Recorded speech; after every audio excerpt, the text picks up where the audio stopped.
This is Black Collar, number 3. We rolling? We rolling. And we're live. What'd you get for Christmas? So as I just told you 2 seconds ago, I just got a Ledger wallet for Christmas. How do you like it? Nano S or Nano X? S. S? Not the X. I wish I had gone with the X. Why didn't you go with the X? I didn't know. So far, I'm having the issue of storage already because each app that's on the Ledger for a different coin takes up a lot of memory. So given the second chance, I would have gone back and went with the X. But so far, so good. I'm not really putting too many apps on there. But you don't really need one more than... I think mine holds 4 or 5 at a time. But like, if I wanted one, I could just remove one, add the other one, get the address to it. You know, like... Yeah, I mean, I could do it all on the app on my computer. I can move shit around, but... Yeah. But I'm saying, like, once you download the app and get an address, you don't need to re-download it for something like Bitcoin unless you're sending it, like, rapidly. Right. I mean, if I wanted to send something, then I would have to download it on the actual device itself. But so far, so good. I would just have liked to be able to have all the apps I want on the device itself without having to move stuff around. But, you know. One pro, though, to that is the X, I feel like, promotes this selling behavior almost. Like, if your goal is to buy Bitcoin over time or Ethereum, whatever it is, then the S is the way. Well, think about it like this: if you're just adding to your stack every month, right, and you have to connect to your computer, go on your computer, move it over to another wallet, and sell it. Like for me, I don't just have my Ledger just floating around most of the time. Most of the time, it's either in a safe or it's somewhere else. Right. But if I had the X, I feel like I'd be more inclined to carry it, or that's a bad idea, but I'd be more inclined to like have it handy, and then I could just connect to my phone and just send shit. I think that promotes a lot of paper hands. Makes sense. Because I treat my Ledger like my vault. Yeah. Nothing really leaves the vault. Once it enters, it stays. I gotta get into like a rhythm with how I decide to use it. That's really what it is. Right now, I'm just using it to hold my Ethereum. That's really it. Yeah. Like my Cardano and everything is all staked. Okay. Yeah, that works. On a Cardano wallet, so on a light wallet. Yeah, I think I do store my Ethereum, either that or on Gemini for a small percentage, but I keep, like, Polygon and stuff, I keep on MetaMask just to interact. But that's a perfect segue into our topic, keys, wallets, and how to keep your coins safe. We started off with the Ledger, which is pretty much the de facto hardware wallet. Or the Razor. The Razor. Razor's pretty popular right now, too. Is that Treasure? Treasure? What's the Razor? Company. On the little bit of research that I've done, excuse me, Razor and the Ledger are the two that are pretty popular. I just decided to opt for the Ledger? Yeah, the Ledger. Why don't you move that mic up just a little bit? No, just the mic itself, my friend. Just point it a little bit more towards your mouth. There it is. Yeah, the Razor, huh? Yeah, you haven't heard of it? Surprisingly, I guess not. Do a 2-second research right now. Hold up. Yeah, it's just dangerous clacking that keyboard with these mics. Wow. I mean, I must have... I don't know. Unless, is it spelled like a razor? No, you're right. It's the Treasure. Okay. So, yeah, I was going to say. Treasure, Ledger, popular hardware wallets. Let's take it back to basics of a wallet. Let's do it. Essentially, kind of going off our theme of buzzwords this far, a wallet is another essential piece of participating in crypto. We got wallets, we got hardware wallets, we got paper wallets, phone wallets, whatever. The list goes. There's different types. They all boil down to basic features. We got keys, another buzzword. So your wallet basically is this piece of software that contains these cryptographic tools or values.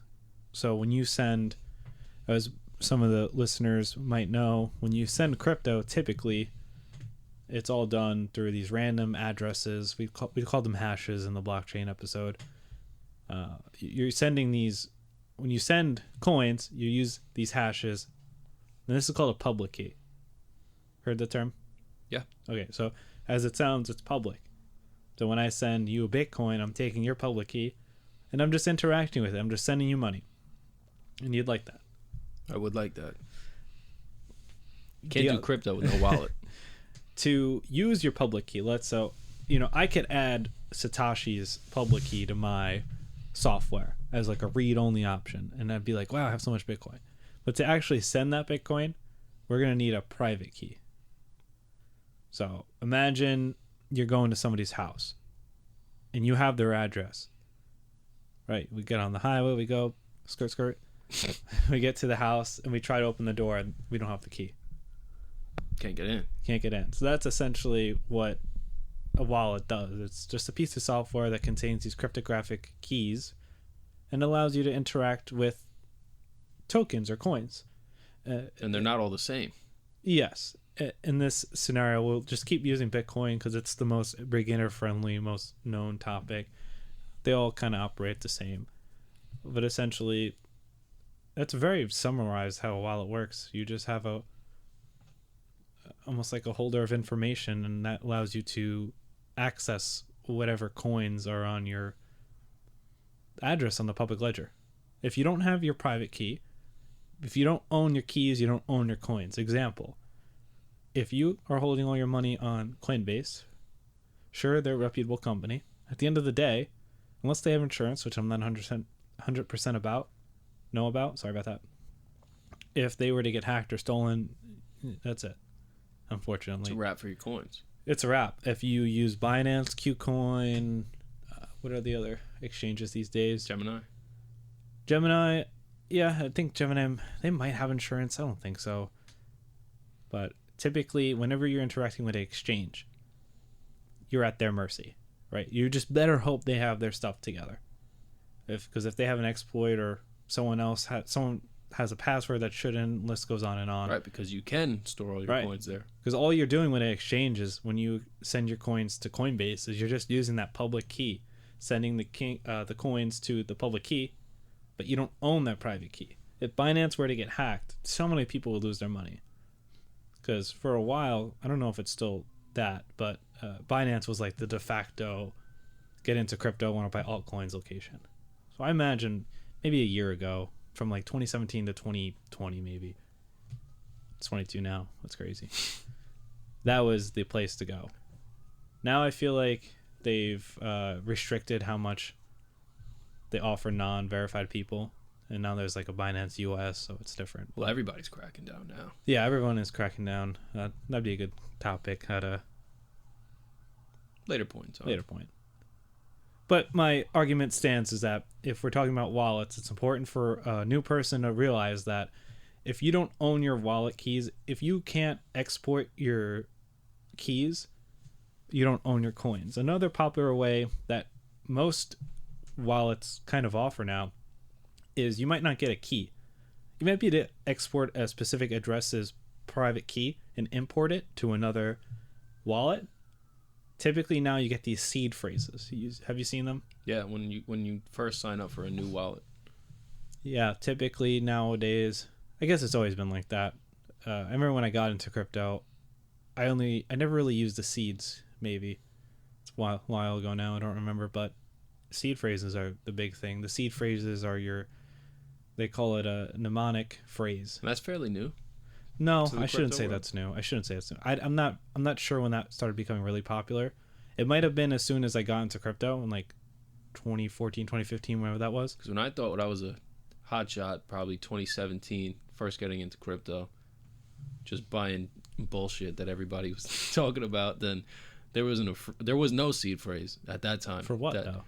I don't remember what exchange. I think I was on Binance. That's why, because it's a good thing you brought that up, not to confuse anybody. You would never get these seed phrases from Binance.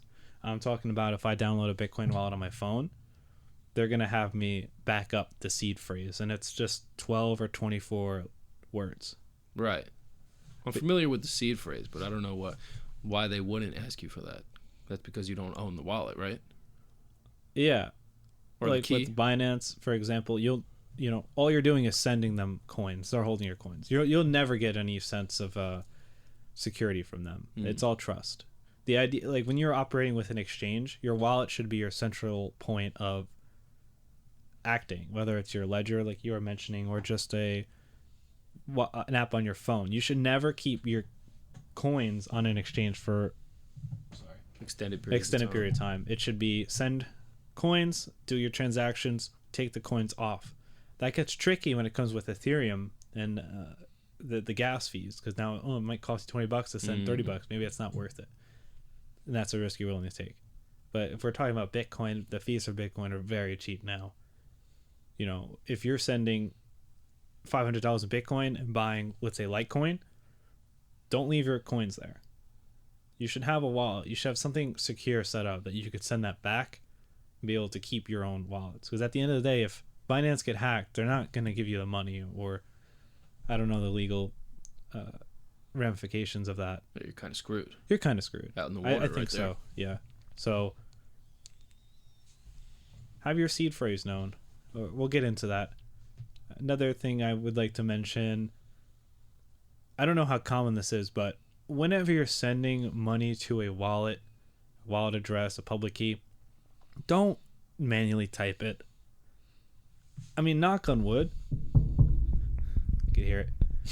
I have never lost any crypto because I check the address before I send it like 5 times. 1, look back. 2, like, I'm very meticulous with that stuff. I don't like the idea of just losing money I'll never get back. Into the void. Yeah, exactly. But there should never be a situation where you're sending an address by typing in the random letters and numbers. Never. Don't ever let me catch you doing that. I go copy and paste. Copy and paste is the way to go. I don't know if that's obvious. Didn't you say that's also potentially a problem too, though? Even copy and paste. Even if you copy and paste, you still have to double verify. check. Can you say that there's some kind of like malware or something that somebody could put on your computer that basically changes it to their own address? I'd say that. I mean, I'm not a computer security expert, but I would say that's you gotta be really willy-nillying your daily computing to have something like that happen. I would still be suspicious, though. I would say the biggest concern you might have is, let's say you're trying to send money to Binance, and maybe you sent money somewhere else before that, and you had like a copied Bitcoin address still in your clipboard, and you just thought you copied a Binance address, and then you put that old Bitcoin address of somebody else into the send, and then you send it, and then that person gets it. So then your only hope there is that they're a good actor, and then they'll send it back. Or if you even know them, because it could just be someone random. Like, I don't know what the example would be for this, but that's almost happened to me once. Yeah, I Buying definitely drugs online, huh? I think it's just really important. Basic wallet etiquette: double, triple, quadruple, pentacheck. I like that. Trademark that. Pentacheck your addresses. Make sure you're sending them to the right place. And even if it looks like a real Bitcoin address, really just make sure that you cross-check whoever you're sending it to, making sure that's the right address. If you're on an exchange, though, sometimes they will say that that's a verified Cardano address or whatever you're sending, because I have seen that when I was sending stuff around. Yeah. The other thing is, not too much these days, but a couple years ago, I'd say some of the blockchains started with the same numbers or letters. So you could be sending something to, I don't know, Ravencoin. It's a real coin. It's actually like one of the most popular mining coins. But let's say a Ravencoin address looked really close to like a basic Bitcoin address. You know how there's like a 1 and a 3, and sometimes there's a BC? Yep. So those all mean different things, and that'll be another episode. They just mean it's a different I'm just not going to get into that. But the old style, the 1 and the 3, I believe one of those looked kind of similar to some of the coins out and about in the world. So you might own that address on one wallet from a different coin, but you might not own that exact address on Bitcoin, for example. Got it. So why don't we backpedal a little bit? You just set up your first Bitcoin wallet. What's something that you could expect? What's the good protocol to make sure that you're protecting that as best as possible? Yeah, that's a good point. I mean, basics is that any modern wallet should trigger when you make the wallet, any modern wallet should be like, this is your 24-word phrase, and it'll ask you either to write it down, right? Or sometimes they'll make you they'll show you all of them. You have to click next, write them down or whatever, however you're taking them. Right, and that's right from the jump. That's before you could even access I'd say your modern wallets, yeah, exactly. Before you could even, there might be a skip button, but modern wallets should push you to back up your security phrase or your mnemonic phrase. I think I'm saying that right. I just did this a few weeks ago with my Yoroi wallet that's a Cardano wallet. So yeah, I went through the whole spiel, opened up, names my wallet, and then directly from there they had me write down my seed, or they prompted me to write down my seed phrase, which I did. And then, obviously the idea, right, is that from there, if I lost my phone or if I got logged out of that account on my phone, then I could access my wallet, given that seed phrase, and then I could sign back in. And then my funds. Where do you keep that? What? That seed phrase you copy down, where is that now? It's written down somewhere. Where? Physically, at home somewhere. Where? So if your house burnt down, you'd have access to it? It's in a fire safe. Is it? Yeah. Okay, well, that's good. They have what Tyler is saying, exactly right. That seed phrase they give you, write that down. Sometimes you could depending on how advanced you get with this, if you download the software wallets, you could export the actual wallet file. You could store that on a few flash drives. You can encrypt it, put it in the cloud. That's obviously advanced. But write down the seed phrase, have more than one copy typically. If it's a big investment, that's something that'd be worth maybe buying a metal. They have metal seed phrase backups where you actually punch the metal. Really? Yeah, and in theory that's fireproof. So how does that work? Well, you buy a little. It's $100. I don't know who makes that. I think Ledger puts out one. What is it, like a dog tag or something? And then it's just aluminum dog tag, and then it just punches in your seed phrase onto something physical. I can't exactly picture what it looks like in my head, but I know one of them has a cylinder. Okay. And you move it's a wire, and you know how your sisters might make a bracelet with the letters. Okay. They have metal cubes, and you put each seed phrase word. Huh. And then you obviously have a spacer, and somehow you secure that and put it bank lockbox or fire safe works. So basically, idea here is that you, in a worst case scenario, you need to be able to access that seed phrase. Exactly. That's really what it boils down to. Like you were saying, if you lost your phone, or I guess what other scenarios? Because that would be me, dude. I lose every single phone I have is doomed to be at the bottom of the ocean. That's just what it is. That's every phone. Some people. I mean, I have some wallets that I might have not backed up very well, but they also weren't holding a lot of money. My biggest fear was that I would have these wallets that, for example, I would have an Ethereum wallet that I used for a little bit, and then it would qualify for some airdrop, and I wouldn't even know. What does that mean? An airdrop? Your Ethereum wallet qualified for an airdrop. I don't even. We'll talk about airdrops and that work. For let's say that some app on the Ethereum network blessed people with a token or something. If you held this, you get this token. Something like that. I was always afraid that I wouldn't. I had this wallet. It got lost to time. So I have pretty meticulous wallet seed phrase keeping. If you're backing up a phrase and you're using like a text document or something and putting it on a flash drive, that's fine. You own that file. It's the same idea as like owning your keys. If you're going to take a backup phrase in digital format, put it on like Google Drive or Dropbox, just if it's unencrypted, and you could find a YouTube video on how to encrypt something securely, but just know, like, if any data leaks or God forbid anything happened and there was a lot of money on that seed phrase is their ticket. That seed phrase is basically akin to a private key. If they have the seed phrase, they could generate the keys, right? Think about a seed phrase allows your wallet to generate the key ring because you have multiple addresses per wallet, correct? Mm-hmm. You know that. But that's how you should think of it. Keep that seed phrase close, near and dear to you. Encrypt it if it's on a cloud or somewhere. Possibly it could be data leaked. Have a paper copy and a digital copy. So I have a digital copy. I have one on a flash drive. And for anything worthwhile, i.e. a ledger, which we'll get into, that has a paper write down as well in a fireproof safe.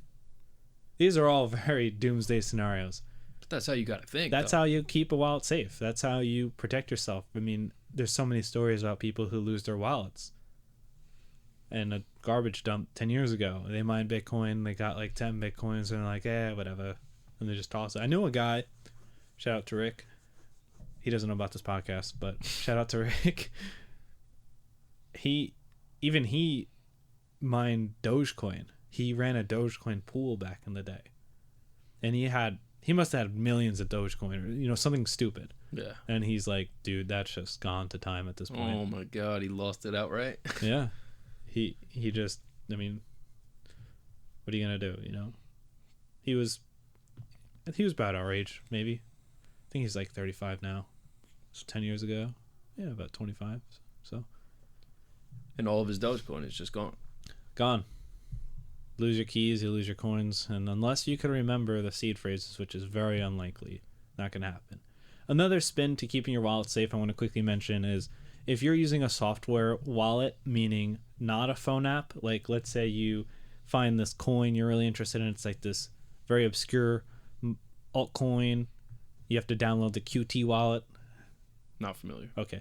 So QT wallets are typically like these, you download them on Mac, Linux, or Windows, and you sync the whole blockchain. You're like acting as a real node per se. If we go back to our, you get me? Okay. Those I was talking about, you could export that file. It's like a dot wallet, I believe it is. I should know that. It's been a while. You could export that dot wallet file or the wallet file, whatever the extension is. Make sure you encrypt that. The wallet should trigger you to attach a password to that wallet file. If you don't encrypt the wallet file from the wallet software, again, you're exposing yourself to potential risks. The chances someone's going to be able to find that wallet file if you put it on a cloud or even on your local computer and abuse you, very low, very low. But it's, again, if you're keeping a sizable amount of money in crypto, you need to be able to recover that, pivot if you need to sort of ensure your coins are safe. That would be like the worst thing you could ever do is if you picked this coin, for some reason it grew and it made you a lot of money and you lost the key, someone took your coins because you were stupid and you let someone control your computer, and just, again, you get help from someone on the internet. Something I used to do with a coin, I would team view people's computer and I would help them, and they fully trusted me. There were so many times I could have took hundreds of thousands of dollars from people, but I just, that's on me. I don't make enemies, Good guy Jim. When I did that support position in the specific community, I really should have been like recording my screen, making sure, just in case I could back myself up if anyone said I hacked them or something. But no, I just really wanted people to feel comfortable. Should have yelled at them right afterwards. I did. Like, listen. Yeah, I did. Never do that again. Because, my name, I could verify who I am. They went to support like desk per se, and it was very sponsored, and I would say do not do this with anyone ever. Never let anyone touch your computer, but go ahead and open it. But I never, obviously I'm not a criminal, so But there could be bad actors. There's always bad actors. Always. There will always be bad actors, especially as crypto grows and all these newcomers come in. And kind of the reason why I wanted to start this is because there's just so much in my head that I feel like is common sense, and people just go out and just blatantly just get violated on like a daily basis. No, and that's something that I've definitely, from the jump, I've definitely admired about you for sure, is that you're more about informing the people. I like facts. Yeah, you're a facts guy. Facts. If we were in a public setting and you were talking about crypto and you looked at me, you were like, right, and it was wrong, I'd be like, nah. I feel bad being that guy. Sometimes it's like, I just don't want that person to say the wrong thing to somebody else, and now you have this cascading effect of misinformation. And everything I'm saying right now is it's supposed to be summarized, it's supposed to be simple, right? And I could be saying the wrong thing right now. But at the end of the day, I think I know what I'm talking about.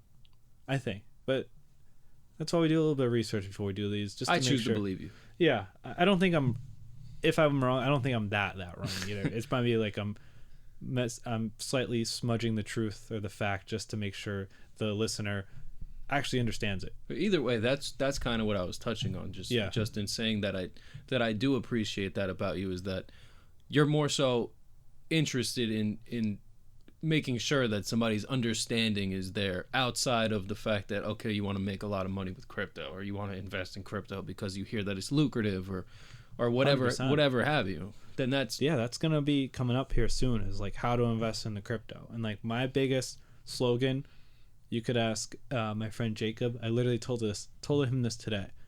Don't invest in crypto if you're looking to make money. You'll never do it. You make crypto by just organically finding a good community or a good tech. That's how it happens. Yeah, and that's the direction that you pointed me into. And crypto pets. It doesn't sound good off rip. Just saying, just sounds hearing, disappointing. Just hearing, do your research and find something that you like. But realistically speaking, it is your best segue into potentially making any kind of money in crypto, for sure. Last topic. Before we wrap this up, just want to mention the different kinds of wallets, plural. So we got our software wallets, which I'm calling like this altcoin type beat, where you download the wallet software, you download the whole blockchain, you have a full node per se, and you could interact just like anybody else, but you're holding the actual files to the local blockchain. That's like Daedalus. Daedalus wallet is just like that. I think Daedalus. Daedalus. When I was looking into it, what's Daedalus for Cardano? It's not only a Cardano wallet. I don't think, I could be mistaken, but you have to download all of the files from the entire blockchain for it to that's what I'm talking about. For it to be up to speed, and then it has to update itself before you can actually access it. Exactly. You're gonna give me a whole. We're gonna switch roles. You're gonna tell me all you learned about Cardano soon. That's my way in. That's what That'd it's be been. Really cool. That's what it's been. I've done some research for sure. So we could definitely do an episode like that. I call those full node wallets, or basically all you got to know is you have a local storage of the entire blockchain. And for a blockchain like Bitcoin, that's a very big file. That's very big. Smaller blockchains obviously won't have as big of a what do you call it? Not impact. Whatever. History. There you go. History. Yeah, they'll be a lot smaller, but over time the data grows. We have light wallets. Light wallets I kind of consider phone wallets. So a light wallet, or there may be a better word for this, but example, you download a wallet like BitPay. You know about BitPay? Or your Roy wallet. Your Roy wallet is also a light wallet. Yeah. I don't know what that one is, but BitPay, for example, is a wallet that you don't necessarily hold the data of the blockchain, because a phone, my phone's like 256 gigs. It's not going to hold the entire Bitcoin blockchain. I got like half a gig left.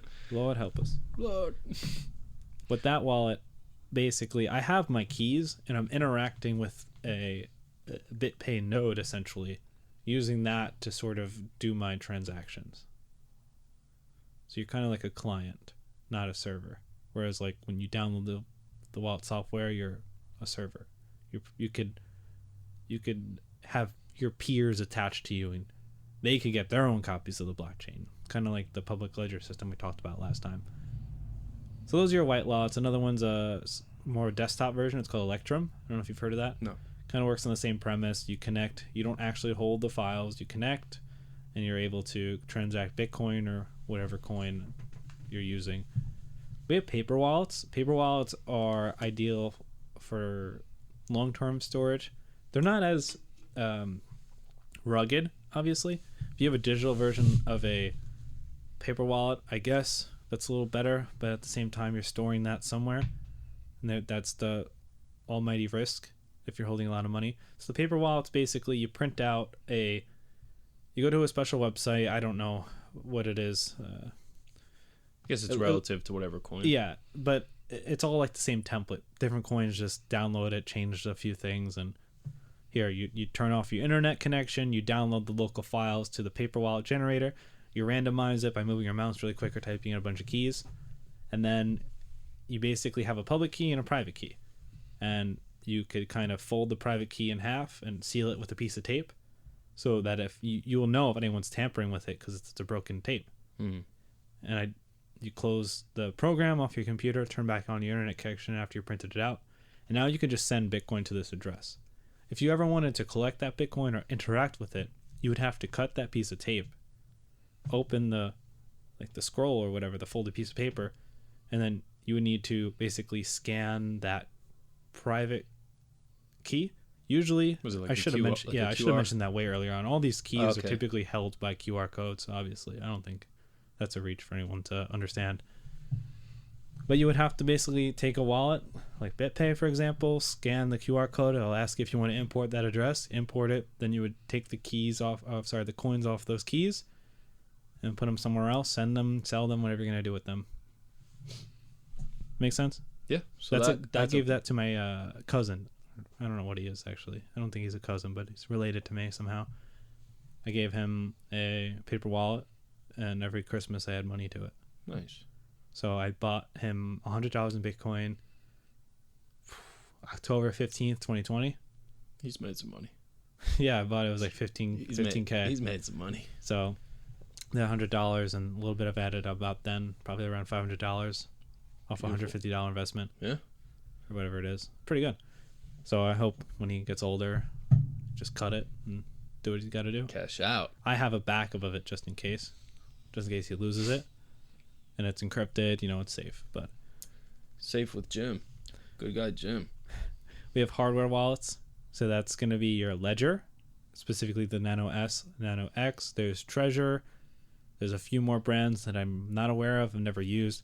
Essentially, instead of a piece of paper, you have this little electronic that Looks like USB. Yeah, it looks like a little USB. The Ledger does. Yeah. The Treasure is like a fat, like I think it's a pentagon. It almost looks like a code scanner for a car. Yeah, a little smaller, but yeah. And essentially you download their software, and it's kind of like a light wallet. You're using the Ledger Nano servers to interact, but you own the keys. That's the key to this. You retain possession of the seed phrase when you back up the wallet, when you set it up, and the private keys of the addresses you own. Your key ring. Remember, you go to the house and you need the key ring to get in the key and to get into the house. So, and you would go ahead. And you would say that the hardware wallet, especially for somebody that's accessing their crypto more often, that's the ideal way to go. I think it's definitely the most secure. I don't think they've been around long enough to really know how long they're going to last. Mm-hmm. I mean, I could tell you, like, my Ledger Nano S has a little bit of screen burn in it.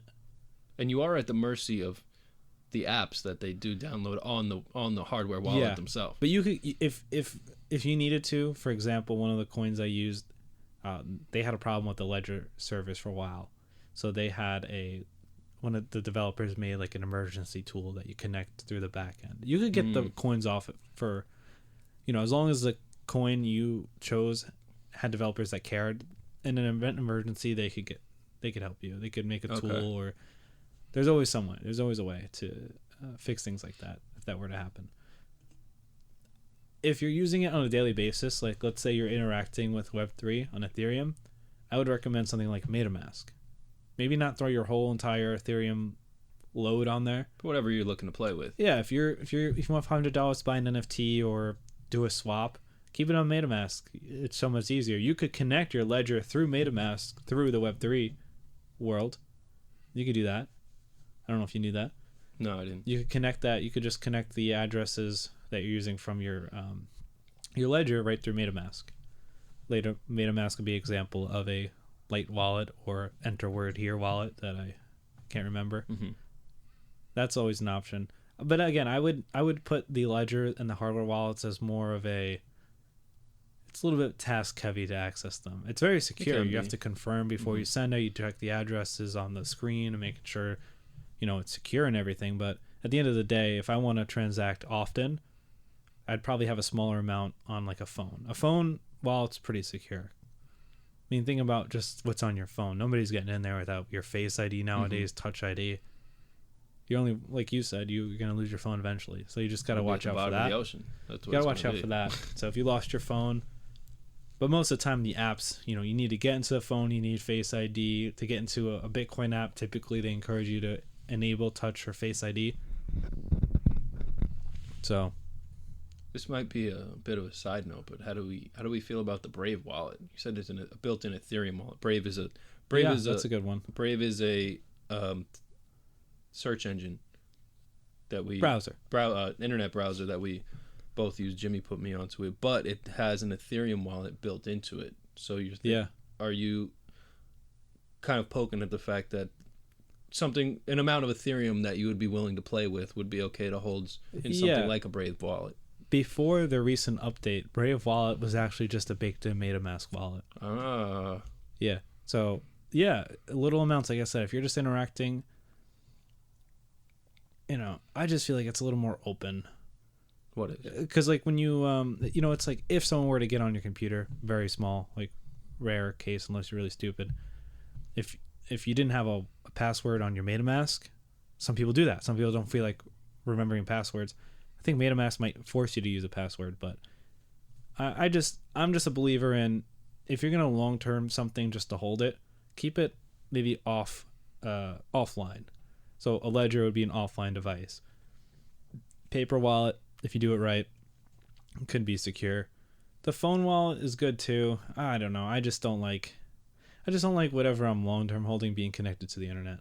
At the end of the day, and that's the whole gripe with even upgrading to a hardware wallet is the fact that your key is out there somewhere. If you're not on a hardware wallet or a paper wallet, it's harder. I wouldn't say it's out there. Like if you downloaded a Bitcoin wallet to your phone, is your key really out there somewhere? No, it's not.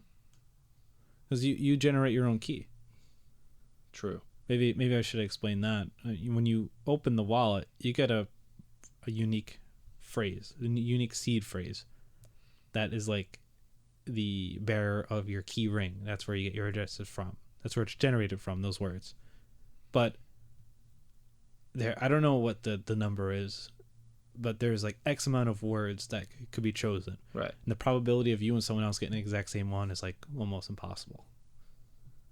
So I think maybe you should change the word "it's out there somewhere" to "if I'm irresponsible," and let's say instead of writing it down, I just take a screenshot of my phone, and now it uploads to iCloud, or uploads to Google Photos.